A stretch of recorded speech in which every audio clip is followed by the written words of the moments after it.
在视频开始之前，先问大家问题：大伙目前手上的平板电脑主要是用来干嘛的？是视频、游戏、娱乐，还是学习、笔记、画画，亦或者说是办公、剪辑、生产力的？可以走一波弹幕。这2年，手机行业各个价位段的产品力都在明显提升，可以说是早买早享受，晚买享折扣。但是平板市场的 iPad Pro 一直有一个奇葩的现象，那就是每有新 iPad Pro 发布的时候，都会有一堆人喊我的老款 iPad Pro 更香了。甚至都2024年了，还有很多人在说我又省钱了，我的 iPad Pro 2018还能继续坚挺。库克听到这个话，估计眼泪都要流下来了。你不升级，我不升级，那我还怎么赚钱啊？那么练习了1年半，搭载全新 M4 芯片、全新 OLED 的屏幕、全新 Apple Pencil Pro 的 iPad Pro 2024，能不能改变这一现状呢？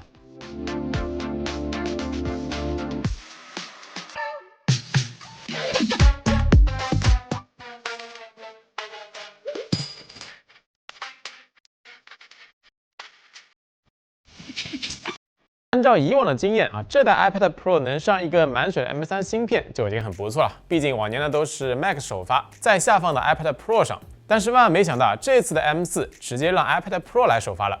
不过发布之后仔细一看官网的详情页这 M4 呢也分为2个档次，256GB 和512GB 版本呢都是3大核的 M4， 只有1TB 和2TB 版本才是满血 M4 4大核。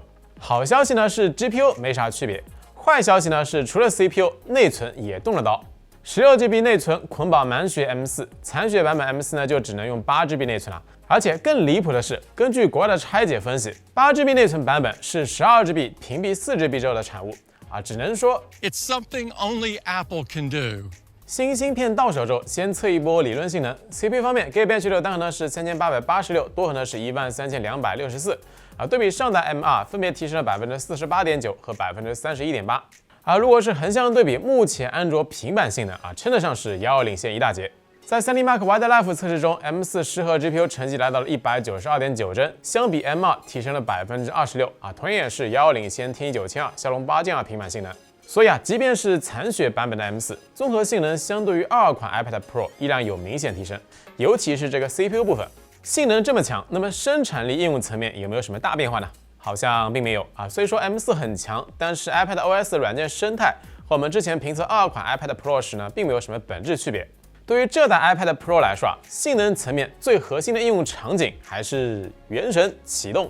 原神最高画质60帧模式下 ，M4 iPad Pro 平均帧率呢是59.3帧，功耗接近10瓦。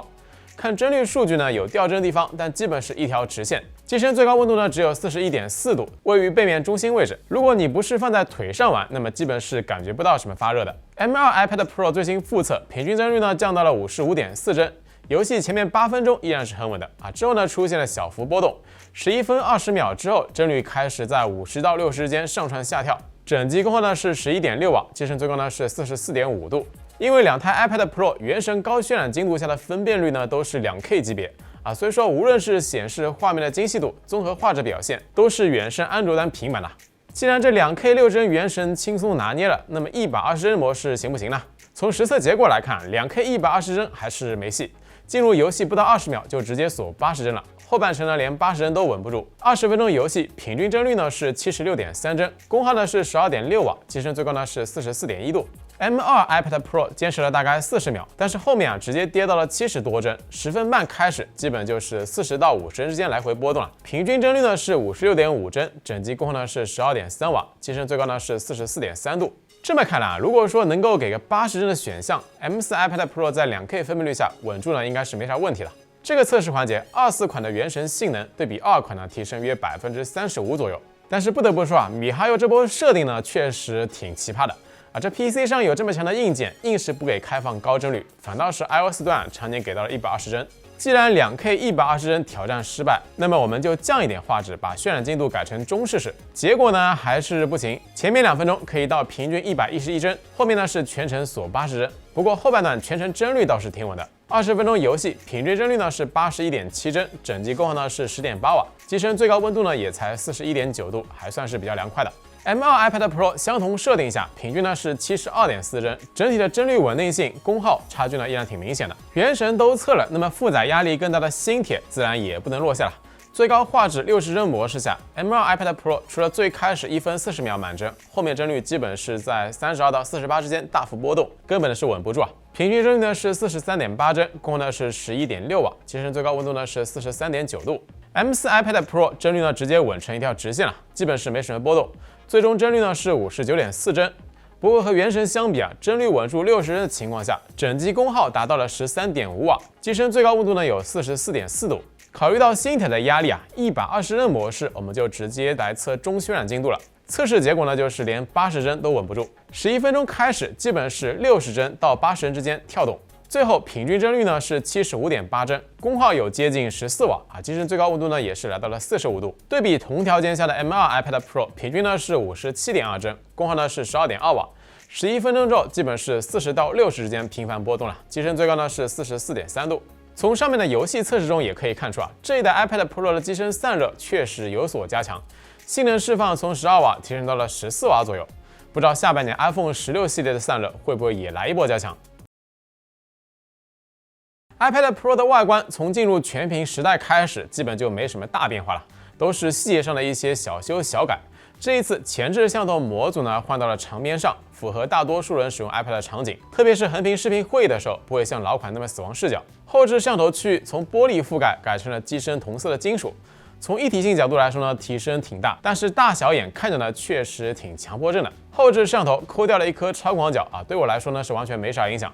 这里呢，大伙也可以在弹幕里面走一波，你平时会用 iPad 的后置摄像头吗？机身厚度从上一代的5.9毫米缩减到了5.3毫米，上手感知呢还是挺明显的。但是啊，这也让我更担心它的抗弯折能力啊，有时候从包里拿出来会下意识的检查一下有没有变弯。重量从466克瘦身到了444克，这点倒是感知不算很强，因为平板日常使用，要么呢是支架，要么呢是双手握持，可能13英寸那个版本啊，减重感知呢会更加明显。不过要是跟新的11寸 Air 相比，就显得比较恐怖了。要比 Air 更轻，还比 Air 更薄啊！这到底谁才是真 Air？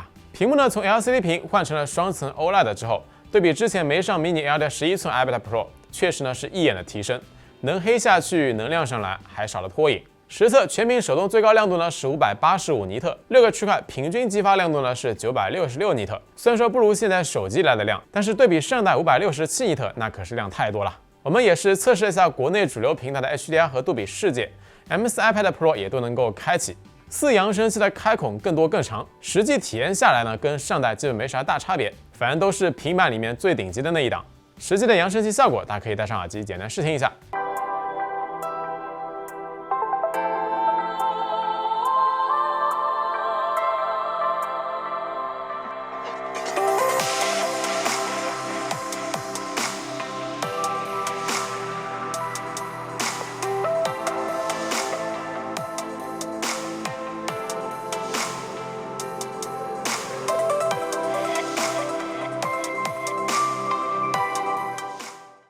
这视频播放效果确实是爽了啊，但是对于屏闪敏感的用户来说也是比较尴尬。之前11英寸 LCD iPad Pro 都是 DC 调光，而 M4 iPad Pro 的 OLED 屏幕不出意外的采用了480赫兹低频 PWM 调光，修复了长期以来 iPad 比 iPhone 护眼的 bug。70尼特以上区间调整亮度，黑条宽度呢变化不大，70尼特以下占空比呢会明显降低。和手机上的 iPhone 屏闪相比，新 iPad Pro 中高亮度下的 SVM 值确实变得更差了，基本没有0.4以下的，可能是双层 OLED 的关系。但是低亮度下的屏闪表现倒是差别不大，甚至30到50尼特这个亮度区间，还是新 iPad Pro SVM 值呢要更低一点。考虑到平板的使用视距跟手机不同啊，通常来说呢会远一些。SVM 的测试数据呢仅供大家参考。充电这一次呢也是有小幅提升，而且包装盒上就已经标注出来，最高支持45瓦充电。实测充电过程中，最高能达到33瓦，跟上代一样。15分钟充入电量呢是5.9瓦时，充满了耗时107分钟啊，属于是如快。包装盒内标配的还是20瓦充电头，不仅不环保啊，甚至呢还有点抠门。除了性能外，M4 iPad Pro 的另外一个主要提升呢就是续航。M4 芯片的能效提升是一方面。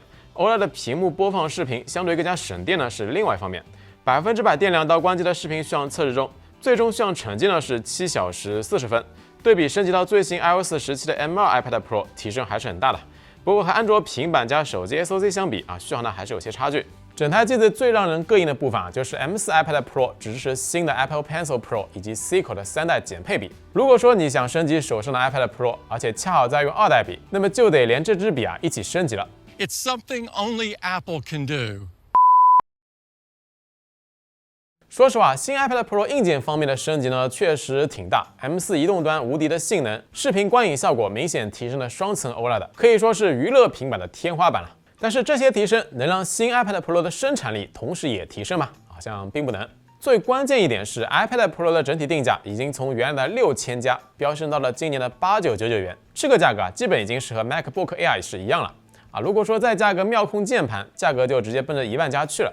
目前 iPad 能干MacBook 不能干的，无非就是依赖触屏的绘画和无纸化学习，但是这些呢又好像不需要这么高的性能，给我的感觉就是 iPad Pro 的硬件越来越强，价格越来越贵，但受限于 iPad OS 的软件生态，定位正在变得越来越尴尬。我觉得 iPad Pro 要么呢就老老实实做好 Pad 的核心优势场景，赢娱乐体验。用一个 A17 Pro 加 OLED 的屏幕，价格呢控制在5000到6000，把移动端的娱乐体验拉到顶，同时把笔记、画画这2件事呢做好，其他生产力啥的让笔记本来完成。要么呢就赶紧打通 iPad OS 和 macOS 的软件生态，让 M 系列处理器的高性能有更多的生产力应用场景。总之，如果说你还在犹豫 iPad Pro 到底有什么生产力那么极大概率就是买前生产力，买后哔哩哔哩。3年前你的下一台电脑何必是电脑？3年后你的下一台电脑还得是电脑。OK， 那么以上就是关于 iPad Pro 2024的体验评测了。如果觉得视频做的还不错，希望各位老铁能够点个赞、加个关注，这是我们继续更新视频的最大动力。